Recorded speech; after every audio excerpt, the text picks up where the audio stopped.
Hello বন্ধুরা, good morning. আমি সঙ্গীতা। আমার নতুন আরও একটি ব্লগে তোমাদেরকে অনেক অনেক ওয়েলকাম আর ভালোবাসা। কেমন আছো তোমরা সবাই? আশা করছি ভালো আছো আর সুস্থ আছো। আমরাও না বেশ ভালো আছি। আর আজকের দিনটি হচ্ছে বৃহস্পতিবার। তোমাদেরকে সাথে নিয়ে আজকে ব্লগটা এখান থেকে শুরু করছি। আই হোপ ব্লগটা তোমাদের একটু হলেও ভালো লাগবে। আজকে বৃহস্পতিবার, আজকে আর দুষ্টুর স্কুল নেই, কারণ ওর স্কুলে রয়েছে আজকে একটু প্রোগ্রাম। তো সেই জন্য আজকে একটু সকালটা বলতে পারো ওই 5টায় শুরু করিনি, উঠতে উঠতে না 5:45 নাগাদ বেজে গেছে। আর তারপরে এইদিকে বাসি কাজগুলো একটার পর একটা সেরে নিচ্ছি। আর বৃহস্পতিবারের পুজো মানে কিন্তু অনেকটা সময়ের ব্যাপার। তো সেই জন্য আগে বাসি কাজগুলো সেরে নেব, তারপরে স্নান সেরে পুজোটাও করে নেব। আর ওইদিকে আমি কিন্তু গেটে জল দিয়ে এসেছি, তারপরে বাসি ঘরটাকে ভালো করে ঝাড় দিয়ে নেব। আমাদের ঘরটাও কিন্তু একসাথে ঝাড় দেওয়া হয়, কিন্তু ওই ঘরে যেহেতু সবাই ঘুমায় সেক্ষেত্রে আমি না আর সকালবেলা লাইটটা জ্বালাই না, অথবা ফ্যানটাও অফ করি না। বাসি ঘর যেহেতু, তাই হালকা হাতে একটু ঝাড় দিয়ে চলে আসি। কিন্তু এই ঘরে লাইট জ্বালিয়ে ফ্যান অফ করে ঝাড় দিই, কারণ এই ঘর তো আমরা কেউ শুই না, তো সেই কারণে। আর এদিকে ঘর বারান্দা ঝাড় দিয়ে উঠোনটাও ঝাড় দিয়ে নেবো, আর তারপরে সোজা চলে যাব স্নানে। আমাকে মেঘনা মণ্ডল কমেন্ট করেছিলে, তুমি লিখেছিলে খুব ভালো লাগলো ভিডিওটা, দেখেই এনার্জি পেলাম দিদি, এগিয়ে যাও। Thank you so much. এইভাবেই তোমরা আমার পাশে থেকো, তাহলেই হয়তো এগিয়ে যেতে পারবো আমি। আর কি বলতো, ওই যে বললাম তখন আজকে দুষ্টুর স্কুলে প্রোগ্রাম রয়েছে, তাই জন্য তাড়াটা বোধহয় আমার। যেতে হবে 3টে নাগাদ, কিন্তু সকালের কাজগুলো তো আগেই গুছিয়ে যত তাড়াতাড়ি নিতে পারবো সময়টা অনেক তাড়াতাড়ি পেয়ে যাব। আর কোনো কিছু প্রোগ্রাম মানে কিন্তু তার অনেক কিছু গোছগাছ তোড়জোড় থাকে। কালকে বিকালবেলা একটু বেরিয়েছিলাম, কিছু কেনাকাটি ছিল, সেগুলো করে এসেছি। তো সেইগুলো গোছগাছ রয়েছে, তার ড্রেস আপ গোছগাছ রয়েছে। তো সব মিলিয়ে একটা তাড়াহুড়োর মধ্যেই আজকের দিনটা বলতে পারো। আর এইদিকে দেখো আমার কিন্তু স্নান হয়ে গেছে। আর স্নানের সময় যেই জামা কাপড়গুলো থাকে প্রতিদিনের, সেগুলোই কেচে দিয়েছি। আজকে আর বেশি এক্সট্রা জামা কাপড় কাচিনি।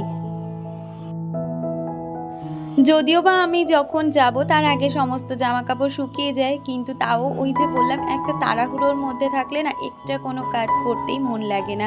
তখন মনে হয় আমাদের যেই নর্মাল বেসিক কাজগুলো থাকে সেগুলোকেই আগে করে গুছিয়ে নিই।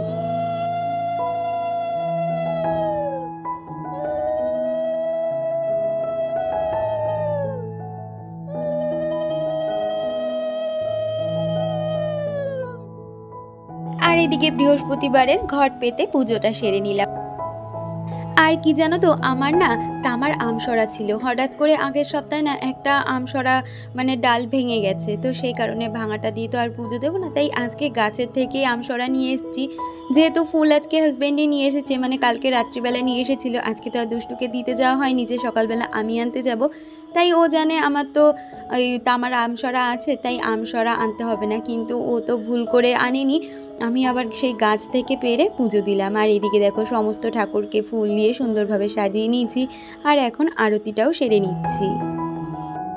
আমাকে স্মাইলি দীপা কমেন্ট করেছে, দীপা লিখেছে, সত্যি তোমার ভিডিও খুব ভালো লাগে। Thank you so much Dipa, এইভাবেই আমার পাশে থেকো।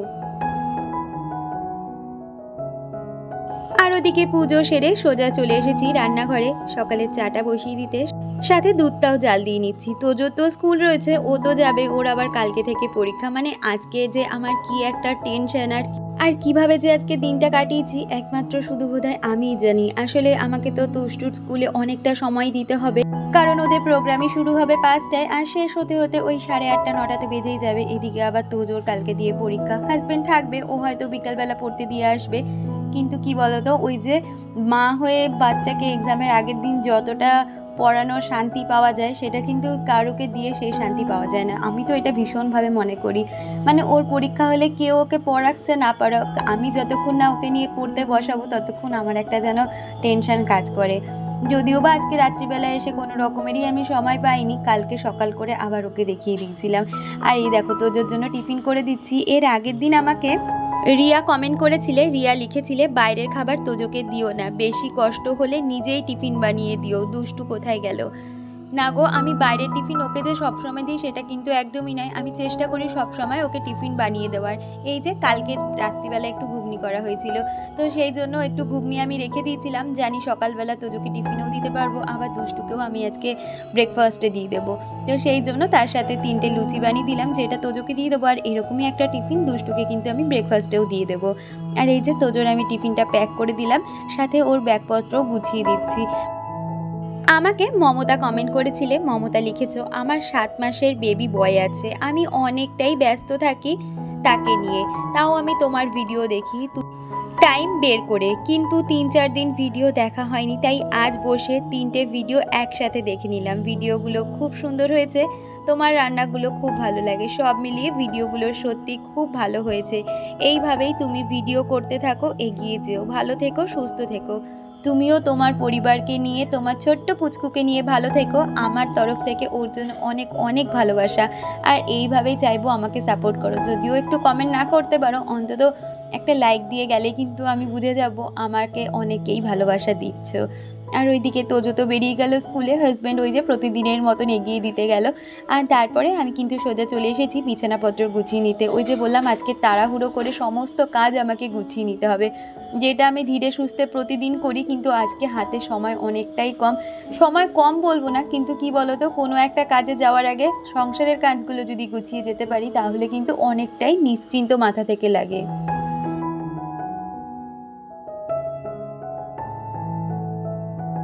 আর আমাদের ঘরটা গুছিয়ে আসার পরে এখন এই ঘরটা গুছাতে চলে এসেছি। এই যে দুষ্টু আছে, দুষ্টুকে বললাম তোর বইগুলো আগে জায়গা মতন গুছিয়ে রাখ, কারণ এই ঘরটা কি বলতো, এই জামা কাপড় আর বই খাতাতেই সবসময় নোংরা হয়ে থাকে। আমি তো জামা কাপড় চেষ্টা করি প্রতিদিনেরটা প্রতিদিন সময় মতন গুছিয়ে নেওয়ার, কিন্তু মাঝে মধ্যে কিছু দিন রয়ে যায়। তার সাথে বই খাতা তো ওদের প্রতিদিন ছড়ানো ছিটানো থাকে। এখন আবার তোজোর এক্সাম, ওর তো বই ছড়াবেই, সাথে দুষ্টুও এরকমভাবে বই ছড়িয়ে ছিটিয়ে রাখে, আর আমার না ভীষণ তখন মাথাটা গরম হয়ে যায়।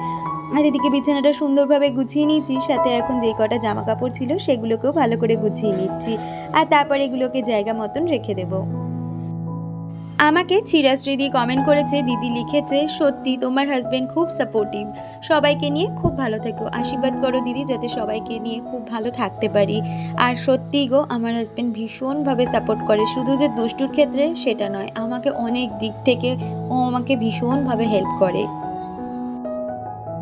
আর দেখবে একটা কথা কি জানো তো, আমরা মেয়েরা যখন আমাদের নিজেদের মা বাবাকে ছেড়ে পরের বাড়িতে আসি, তখন এই বাড়িতে কেউ ভালো হোক যা না হোক, যার সাথে সারা জীবন কাটানোর উদ্দেশ্যে আমরা আসি, সেই মানুষটা যদি ভালো হয় তাহলে কিন্তু পৃথিবীতে সব কিছু ভালো লাগবে, আর সংসারটাও কিন্তু সেখানে মন্দিরই মনে হবে। আমি কিন্তু সেইভাবেই সেই মানুষটাকে পাশে পেয়েই আমি এই ছোট্ট সংসারটাকে মন্দিরের মতন সাজিয়ে তুলেছি, আর মন্দির মনে করেই সংসারের প্রতিটা কাজ করার চেষ্টা করি। আর এইদিকে দেখো, আমি কিন্তু একের পর এক জামা কাপড়গুলো গুছিয়ে নিচ্ছি, আর সাথে ওইদিকে দুষ্টু ছিল, দুষ্টুর সাথে গল্প করতে করতে আমি কিন্তু সোফাটাকে সুন্দরভাবে গুছিয়ে নিয়েছি। আজকে আর বাজার করার কিছু নেই, ওই যে আগের দিন বলেছিলাম না হাজব্যান্ড বাজার নিয়ে এসেছিল, মানে মাছ নিয়ে এসেছিল, যেটা আমি ফ্রিজে রেখে দিয়েছি, আজকে ওই মাছটাই করে নেবো। তো শুধু ভেবেছিলাম মাছের ঝোল আর ভাত করবো, তারপরে ওই যে কিছুদিন আগে টিলশিয়ার থেকে পটল নিয়েছিলাম না, তো পটলগুলো দেখছি বেশ কিছুদিন ধরে না শুকিয়ে যাচ্ছে, তাই আজকে ওই পটল দিয়েও একটু আলু পটলের ওই পেঁয়াজ আদা রসুন দিয়ে একটু তরকারি মতন করব, আর সাথে মাছের ঝোল। তো আগে একটা গ্যাসে আমি মাছ ভাজা বসিয়ে দিয়েছি, সাথে ভাতটাও বসিয়ে দিচ্ছি। আগে মাছের ঝোল আর ভাতটা করে নিই, তারপরে পটল আলুর তরকারিটা করে নেব। আমাকে রত্নার লাইফস্টাইল থেকে দিদি কমেন্ট করেছে, দিদি লিখেছে কেমন আছো বোন, খুব ভালো আছি গো দিদি, বাসার সব কাজ করে রান্না করে নিলে, পুজো করলে, চা বানালে, কমেন্ট পড়লে, সব মিলিয়ে দারুণ লাগলো ভিডিওটা। থ্যাংক ইউ সো মাচ পুরো ভিডিওটা জুড়ে আমার সাথে থাকার জন্য, এইভাবে তোমরা আমার পাশে থেকো। আর আমাকে ফিউশন অফ টুম্পা চ্যানেল থেকে টুম্পা কমেন্ট করেছে, লিখেছে তোমার হাতের রান্না অসাধারণ, থ্যাংক ইউ সো মাচ। আসলে সব রান্নাই যে ভালো হয় সেটা কিন্তু একদমই নয়, তবে চেষ্টা করি প্রতিটা রান্নাকে ভালোবাসার সাথে করার, আর ভালোবাসার সাথে কোনো কাজ করলে সেটা তো একদিন সাকসেস হয়। তো রান্না কিন্তু মাঝে মধ্যে কোনো কোনো রান্না খারাপও হয়, আবার কোনো কোনো রান্না ভালোও হয়, সব রান্নাই যে প্রতিদিন ভালো হয় সেটা কিন্তু একদমই নয়। আর এদিকে কথা বলতে বলতে আমার কিন্তু মাছের ঝোলটা বসানো হয়ে গেছে, সাথে ওইদিকে কিন্তু ভাতটাও আমি উবুর দিয়ে নিলাম। আর এইদিকে দেখো কথা বলতে বলতে আমার কিন্তু মাছের ঝোলটাও কিন্তু বেশ ভালোভাবে ফুটে গেছে আর মাছের ঝোলটাও হয়ে গেছে। আজকে এই মাছটা কিন্তু গুড়জালি মাছ ছিল, সেটা রান্না করেছিলাম আলু আর বেগুন দিয়ে। আসলে আলুটা দিতাম না, শুধু বেগুন দিয়ে রান্না করতাম, কারণ দুষ্টু আবার বেগুন খায় না, তাই ওর জন্য একটু আলু দিয়েছিলাম। কিন্তু সে আজকে কোনো মাছের কিছুই খায়নি, শুধু একটু মাছ খেয়েছে, তাও আবার আমি খাইয়ে দিয়েছি তাই। আর তারপরে এদিকে দেখো পটল আলুগুলোকে ভালো করে ভেজে নিয়েছি। আর তারপরে এখানে গোটা গরম মশলা আর গোটা জিরে ফোড়ন দিয়ে আমি কিন্তু বেশ ভালো করে পেঁয়াজ আদা রসুন দিয়ে মশলাটা কষিয়ে পটল আলুর তরকারিটা করেছিলাম। এইরকমভাবেই আমি যখন চিংড়ি মাছ দিয়ে পটল আলুর তরকারিটা করি তখন করি, কিন্তু আজকে তো আর চিংড়ি মাছ নেই, সেই কারণে কিন্তু এইভাবেই করলাম, খেতেও কিন্তু বেশ ভালো হয়েছিল। আর ওই যে বললাম আজকে তাড়াহুড়ো করে কাজ সারবো, সেই জন্য এইদিকে পটল আলুটা হতে হতে আমি কিন্তু এদিকে গ্যাস রান্নাঘর সমস্তটাই একটার পর একটা পরিষ্কার করে নেব। আর ওই তরকারিটা হতে হতে আমার কিন্তু রান্নাঘরের সমস্ত কাজও কমপ্লিট হয়ে যাবে। যেহেতু আর আজকে খুব একটা বেশি রান্নাবান্না হয়নি, সে কারণে আর গ্যাসের ঝিকগুলো আজকে মাজলাম না, শুধু রান্নাঘরটা প্রতিদিনের মতন পরিষ্কার করে নিলাম। তাহলে চলো বাকি কাজগুলো সারতে সারতে আমার আজকে সুন্দর কয়েকজন বন্ধুদের নাম নেওয়া যাক। নবিতা আরবি, ফিউশন অফ টুম্পা, মেঘনা মণ্ডল, টুম্পা, স্মাইলি দীপা, রত্নার lifestyle, cutie, Sayan official, Chirashree Mukherjee, Mamata Shaw, Riya Mondal. এইভাবে তোমরা আমার পাশে থেকো। তো বন্ধুরা দেখো, আজ তো ডিল শেয়ার থেকে এত কিছু অর্ডার করা হয়েছে, তাও আবার 100 টাকার মধ্যে। আসলে আজকে দুপুরবেলা আমার হাজব্যান্ডের শনপাপড়ি খেতে ইচ্ছা করছিল, যার জন্যই অর্ডার। এবার ওখানে তো 100 টাকার নিচে অর্ডার করা যায়, কিন্তু তার আবার ডেলিভারি চার্জ দিতে হবে। তাই কালকে যেহেতু শনিবার, হাজব্যান্ড বললো একটু কিছু ভেজিটেবলসও দেখে নিই, ওখানে তো ভেজিটেবলসটা অনেকটাই সস্তা দেয়। তো প্রথমেই দেখো নিয়েছিলাম এই যে নুন, সাম্পটি একটা, এইটার দাম নিয়েছে 11 টাকা। আর এই শনপাপড়িটা নিয়েছে হচ্ছে 20 থেকে 25 টাকা। আর তার সাথে নেওয়া হয়েছিল বাচ্চাদের এরকম একটা কোল্ড ড্রিঙ্কস, আর তার সাথে কিছু এসছে ভেজিটেবলস। শনিবার করেই তো ভেজিটেবলস লাগেই আমাদের, তো সেই কারণে ভেজিটেবলস নেওয়া হচ্ছে।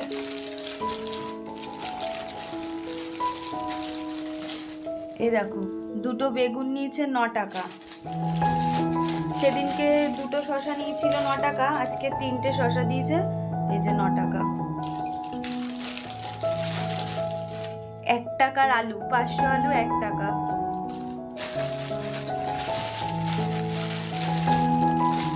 এই যে ভেন্ডি, এখানে 1 টাকার ভেন্ডি। এই যে রসুন হচ্ছে 9 টাকা।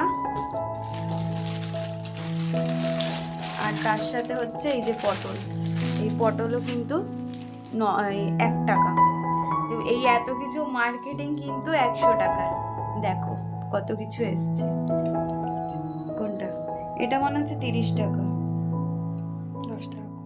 আগের দিন দীপা কমেন্ট করেছিলে, বলেছিলে বাজার অনেকটাই সস্তায় পাওয়া যায়। হ্যাঁ গো, এখানে অনেকটাই সস্তায় বাজার পাওয়া যায়। তাহলে আজকের ভিডিওটা এই পর্যন্ত, দেখা হচ্ছে পরবর্তী ভিডিওর সাথে।